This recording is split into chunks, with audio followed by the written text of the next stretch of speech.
আমরা আসছি বার্থিংয়ে। এই মুহূর্তে টিপু 13-র ডান পাশ দিয়ে ঢুকে আমরা ঘাট প্যালেসে যাব। যেহেতু বাটা জাহাজ একটার সাথে একটা চাইতে আছে, তাহলে ঠেলে ফাঁক করে গেল, তারপরে রাজারাশি দিয়ে ঢুকতে হবে।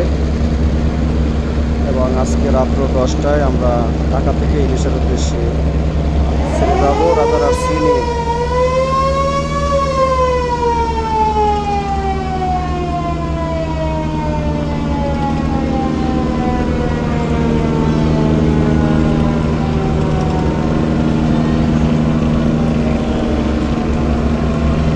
একটা লঞ্চ কীভাবে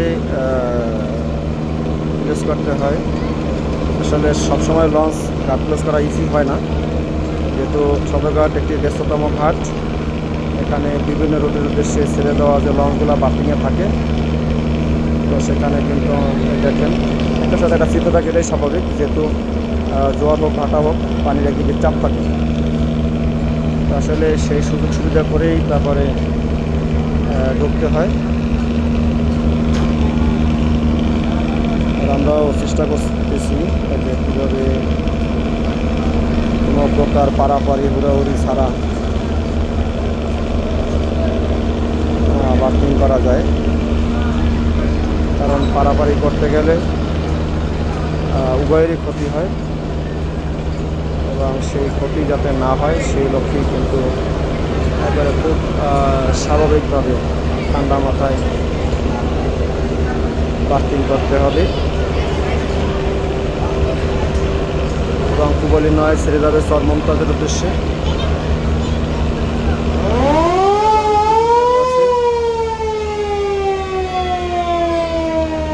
টিপু 13 ছেড়ে যাবে বেতুয়া চরপেশনের উদ্দেশ্যে।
খাড়া করতেছে, খাড়া করে তারপরে সেন্টার পজিশন করে তারপরে ঢুকতে হবে, এবং টিপু 13কেও ছেলে ফাঁক করে তারপরে ঢুকতে হবে।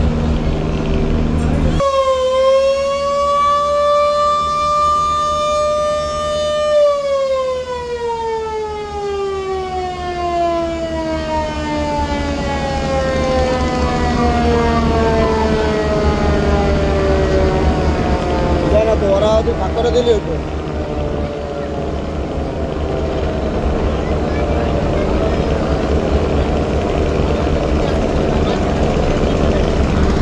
আরও স্টার্ট দিছে আমাদেরকে প্লেস করার সুযোগ করে দেওয়ার জন্য। টিপু 13 স্টার্ট দিছে, ধন্যবাদ। আসলে এমনটাই হওয়া উচিত, কারণ আমরা সকলের প্রতি যদি আন্তরিক থাকি, আন্তরিকতার সৎ মনোভাব থাকলে কিন্তু আসলে সকলের জন্যই ভালো।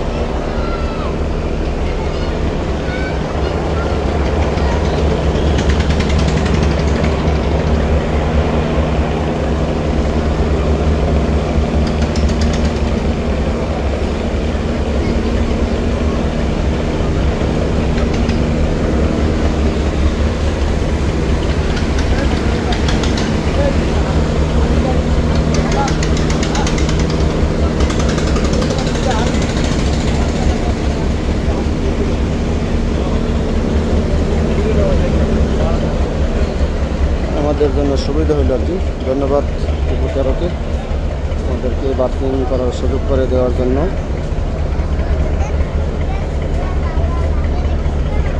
এবং আমরা আজ রাত 10টায় ঢাকা থেকে ইলিশের উদ্দেশ্যে ছেড়ে যাব, ঢাকা সদরঘাট থেকে। এবং আগামীকাল 9টা 40 ইলিশা থেকে ঢাকার উদ্দেশ্যে ছেড়ে আসব।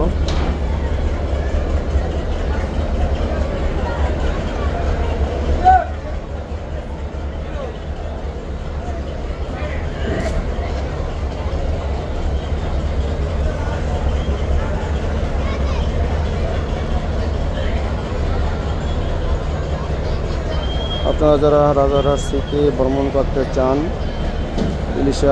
ইলিশা কালীগঞ্জ যেতে চান এবং ইলিশা কালীগঞ্জ থেকে ঢাকায় আসতে চান এবং ঢাকা থেকে ইলিশা কালীগঞ্জ যেতে চান, অবশ্যই রাজারহাট সিতে যেতে পারবেন ঢাকা থেকে রাত্র 10টায় এবং ইলিশা থেকে সকাল 9টা 40 ছেড়ে আসবে রাজারহাট সি। এবং আজকে রাত্র 10টায় ঢাকা থেকে ইলিশার উদ্দেশ্যে ছেড়ে যাবে ভায়া কালীগঞ্জ, উলানিয়া কালীগঞ্জ। ধন্যবাদ সবাইকে। আসসালামু আলাইকুম রহমতুল্লাহি ওয়া বারাকাতুহু।